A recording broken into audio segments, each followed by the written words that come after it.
We saw in the previous video what the SSS congruence condition was. Two triangles are congruent if the three sides of one triangle are respectively equal to the three sides of the other triangle. But what kind of problems do we come across in this category? Look at this quadrilateral with one of its diagonals drawn. It's quadrilateral ABCD. Length of AB and CD are given to us as 5 units, and BC and AD measure 8 units. Nothing else is provided. We have to prove that triangle ABC is congruent to triangle CDA. This is ABC and this is CDA. So you have been given just one figure with two triangles in it. We have to prove that they are congruent. Let's try comparing the sides of the triangles. We know that AB is equal to CD since it is given. Length of AB is equal to the length of CD.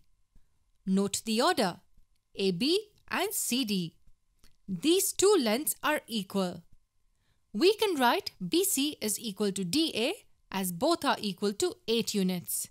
So two of the sides of one triangle are equal to the two of the sides of another.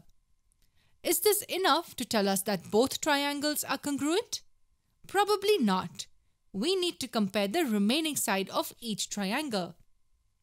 The third side of triangle ABC is this, and hey, the third side of triangle CDA is also this. It means the third sides of each triangle are equal. We can say that CA is equal to AC as it is the common side to both the triangles. CA is equal to AC. Since three sides of one triangle are equal to the three sides of the other triangle, we can say that triangle ABC is congruent to triangle CDA. And how did we get this? Yes, we used the SSS condition. Now here's something interesting. In this problem, we were not given two separate triangles. We kind of had to visualize the corresponding sides. Triangle ABC is upright, but triangle CDA is inverted. Some of us may find it difficult to interpret it. So to keep things simple, we can just draw the triangles separately. First, let's draw triangle ABC. This is triangle ABC.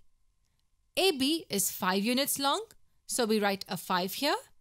And BC is 8 units long, so 8 becomes the base. We just drew this triangle separately. The other triangle we are talking about is triangle CDA. Since vertex A should correspond to vertex C, let's keep the triangle like this, CDA.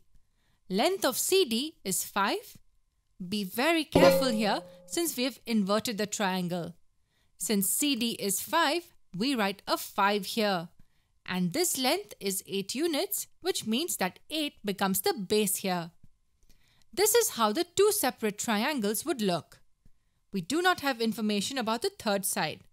But wait, since they are the same side, they have to be equal. There you go. We clearly see the SSS condition. This was simpler, you would think, as the triangles are placed separately next to each other. This becomes easier, yes, but it is very time consuming. You have to practice enough problems to get used to the faster method of not redrawing the triangles. Here's one last question. In the same problem, what if you're asked to prove that angle ABC is equal or congruent to angle CDA? How do we prove that these two angles are congruent? Guess what? We can directly write angle ABC is equal to angle CDA since the two triangles are congruent. Remember, corresponding angles of congruent triangles are congruent. Angle ABC, as we can see, clearly corresponds angle CDA. Now this can be written in different ways. Some write it with the congruency sign in between. Some write it as measure of this angle equals the measure of this one. They all mean the same.